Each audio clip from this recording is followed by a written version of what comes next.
if a person has the right belief about the concept of Iman, and a person has the right belief about rulership and authority, and a person has the right belief about the Sahaba, and the right belief in all of the pillars of Iman, that person is min ahli sunnati wal jama'ah. They're from the people of the Sunnah, and they're not going to go outside from it. So in books of, why am I mentioning this? It's not from the point of view of teaching. I wanted you to know, if you open a book of Aqeedah from anyone, it doesn't matter which group, any group, you open a book of Aqeedah, these are the issues they're going to talk about. This is what you're going to study. This is mawdu' al-Aqeedah. This is the mawdu', the topic that you are going to study. You're going to study Iman. You're going to study the core points of belief like the Sahaba, rulership and authority, and the concept of Iman and what it means to us. And those are the main things you're going to see.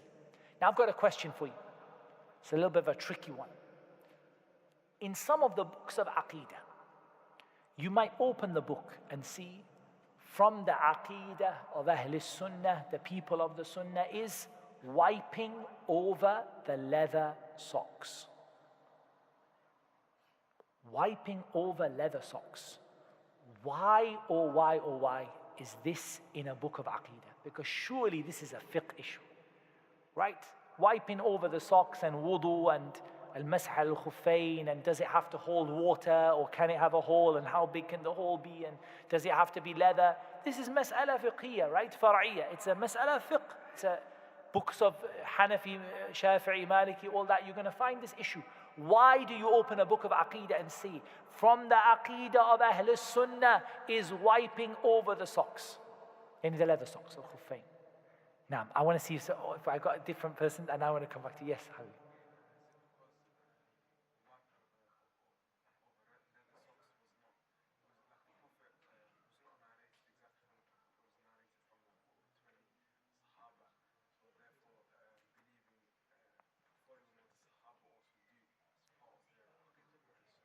It's very good. It's a very good answer, but still it leaves a question.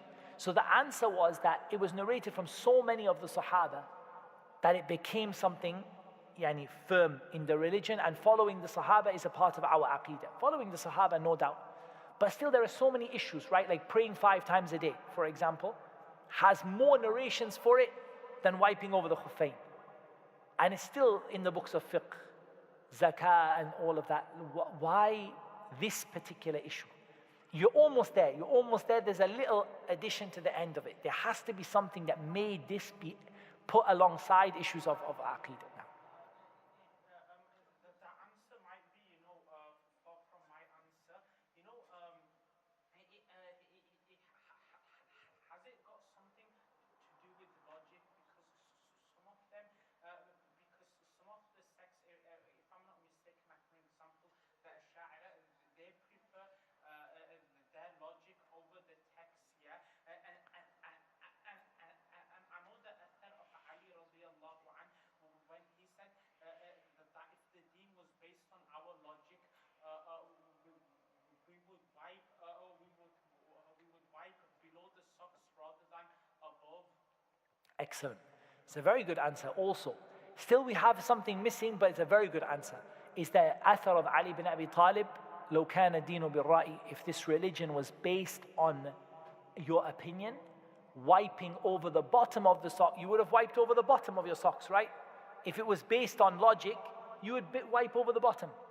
He said, but I saw the Messenger of Allah wiping over the top of the socks. It's a very valid idea. But still, there is still something missing, and that is this. I'll tell you what the answer is, to save time, because we only have 5 minutes, and then we're going to have to break for Maghrib. The answer to this is really simple. It became a symbol of Ahl Sunnah in the sense that if you saw someone not doing it, you knew that they belonged to a certain group. That's what happened. So when they saw a certain group doing something, even if it was a fiqhi issue, like today, right, there's certain ways people pray. If they pray like that, you know they belong to a certain group of people. I'm not talking about Hanafi, Shafi'i, nothing, we're talking about that. I'm talking about a certain creed. if you see them pray a certain way. Like for example, if you see someone put a stone or a piece of clay in front of their forehead and make sajda on it. I mean, whether you make sajda on stone or carpet, that's a fiqh issue, right? But you know what that person believes. You can, from that one stone, you can list, I know what you believe about the Sahaba, I know what you believe about the Quran, I know what you believe about the Hadith, I know what your fundamentals of your deen, I know all about it just from that one stone that you put in front of you. So when it became an issue that you could extrapolate from it all the beliefs of a person, then they included it in the books of Aqeedah. They said, if you see someone, for example, if you see someone wiping over the barefoot, he's just got his barefoot and he doesn't wash it, he just wipes over his barefoot. This was a particular group.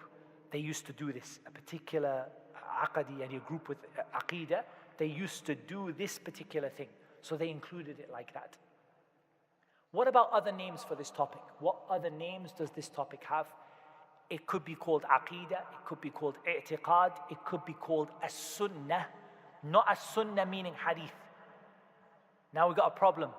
Sunnah to the scholars of Hadith means one thing, and Sunnah to the scholars of Fiqh means one thing, and Sunnah to the scholars of Aqeedah means one thing. So let's see if we can figure it out between ourselves, because it's getting late. Let's see if we can figure out. Let's take, first of all, the scholar of Hadith. When the scholar of Hadith says Sunnah, what do they mean? مَا يُثَابُ فَاعِلُهُ وَلَا يُعَاقَبُ تَارِكُهُ. They mean if you do it, you're going to get rewarded, and if you don't do it, you're not going to get punished. What do we otherwise call that word? Mustahab, right? Recommended. That is one, scholars of fiqh. What about the scholars of hadith? When they say sunnah, what do they mean? Go on. The ways of the Prophet ﷺ. Excellent, sallallahu alayhi wasallam. The ways of the Prophet sallallahu alayhi wasallam, what he said, what he did, what he approved of, his description, that's what they mean. When the scholars of Aqeedah say sunnah, they mean the opposite of bid'ah. They mean to have the right belief and the right action. They don't talk about it like sunnah as in sunnah prayers. They don't talk about it as in sunnah as in hadith. They talk about sunnah as in meaning having the right belief and being in line with what the Prophet ﷺ taught. From the other names that could be used also is Iman. The word Iman. Why would they use the word Iman? Because Iman is the majority of Aqeedah, right? So like you can say 80-90% of the book is going to be on the topic of Iman. So some of them they called it Iman. Others they call it Tawheed, the oneness of Allah. They use that word as well. And some of them used, as we said, the word As-Sunnah, and some of them used the word Usuluddin, the foundations of the religion. Meaning that not from the branches of the religion, the roots of the tree. That's what they called it. Usuluddin. So for example, we're not talking about whether you put your hands on your chest or you put your hands on your stomach or you put your hands by your sides. That's an issue of al-furu' al-fiqhiyya, and yeah, we're looking at the sunnah, but we're not talking about that. We're talking about, do you believe that Allah is Ar-Rahman or you don't believe that Allah is Ar-Rahman? Do you see the difference between those issues? A big difference, right? So they called it Usuluddin, the foundations of the religion. That doesn't mean that fiqh is not important. Fiqh has usul also, and there are issues in fiqh like praying 5 times a day and zakah and all that, which you cannot, if you denied them, you would leave Islam.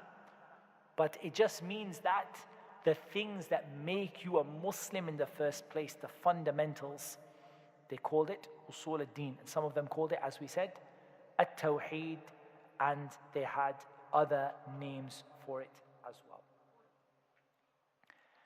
We're just going to take another 1 minute to 2 minutes, inshallah ta'ala. And what we're going to do, inshallah ta'ala, is we're going to conclude with that introduction, and next time we sit together, which is going to be tomorrow after Dhuhr, we're going to start with the actual book itself, because remember, we didn't get into the book. The book that I wanted to do with you is the book that is called Usul Sunnah. It's called the Foundations of the Sunnah. Now the word Sunnah here, it's being used by the meaning of Aqeedah, yani the meaning of belief and creed, not the meaning of Hadith, not the meaning of Mustahab and Sunnah prayers. It's being used with the meaning of Aqeedah, Usul al-Sunnah. And this book is written by Al-Imam Ahmad ibn Muhammad ibn Hanbal al-Shaybani, rahimahullah ta'ala. Al-Imam Ahmad, the famous one of the four Imams, right? All of the four Imams gave great importance to Aqeedah, by the way. Imam Abu Hanifa, rahimahullah ta'ala. If you want to know the Aqeedah of Imam Abu Hanifa, where would you find it? In the Aqeedah of Imam al-Tahawi. He recorded, he has a book also called Al-Fiqh al-Akbar, but this is more, there's a dispute about whether the book belongs to Abu Hanifa, rahimahullah ta'ala, or not. But the one who recorded his Aqeedah very precisely is al-Tahawi. He recorded it in his Aqeedah, Tahawiyah. He recorded the Aqeedah of Imam Abu Hanifa. Imam Malik gave great importance to it. Many statements are recorded from him on this topic. Imam al-Shafi'i and Imam Ahmad. And one of the writings that Imam Ahmad did on this topic is, or one of the lessons that he taught, is this Usul al-Sunnah. And it's very simple, but it's very detailed as well. It's very simple because it's just bullet points. He didn't go into like paragraphs and paragraphs, just bullet points. This is what we believe. This is what makes you from Ahlus Sunnah, the people of the Sunnah, the people of the right belief. But it's got some details in it because the early books are like that. When you study the books of the early scholars, and I mean like in the 200s, 300s, 400s after the Hijrah, these books are very deep, but very small. They're not very long in writing, but each word and each letter you can really go into a lot. You go very deep. Whereas the books of the later scholars tend to be quite thick, but they're easy to follow because it's closer to your time. And Imam Ahmad, rahimahullah ta'ala, he was born 164 after the Hijrah. Rahimahullah ta'ala, rahmatan wasi'ah. And he was well known for he was known for hadith, first of all. He was known for fiqh and his rulings, and he was known for defending the Muslim belief. And he went through a very, very difficult trial in his life where he was tortured severely because of holding on to proper Muslim belief. And it was al-mihna, the mihna, what they call the trial that was put up, where some of the Mu'tazila, who was one of the groups we said that was formed, they raised their head in the time of some of the Abbasid Khulafa, and they established this al-qawlu bi khalq al-Quran, the statement that the Quran is created, which is an evil statement. And they made this statement and they tortured the scholars until they would say that the Quran is created. And very few of them were able to hold back from that. Very few. In the end, only the most famous of all of them was Imam Ahmad, that he didn't give up. And until they tortured and tortured and tortured him, and he would not stop saying that the Quran is the speech of Allah, and he defended the religion of Islam in that way. Rahimahullah ta'ala rahmatan wasi'ah. So Imam Ahmad, he was from the contemporaries of Imam al-Shafi'i, and he actually took the Muwatta from him, so you can put him as also from the students as well. And from those who took from al-Shafi'i, who took from Malik, rahimahullah ta'ala, and Imam Ahmad was the last of the four Imams, rahimahullah ta'ala, rahmatan wasi'ah. So inshallah ta'ala, and he died, by the way, in 241 after the Hijrah. So this is a very early book of Aqeedah. We're not going to take it now because it's now time for us to get ready for Maghrib and to relax a bit, stretch our legs inshallah, and be ready for the Salah, and also to prepare to break fast for those who've been fasting. But inshallah ta'ala, we'll start it tomorrow after Dhuhr. We're not going to be able to take the whole book, even though the book is very small. It's only a few pages, but it will be very hard to take the whole book.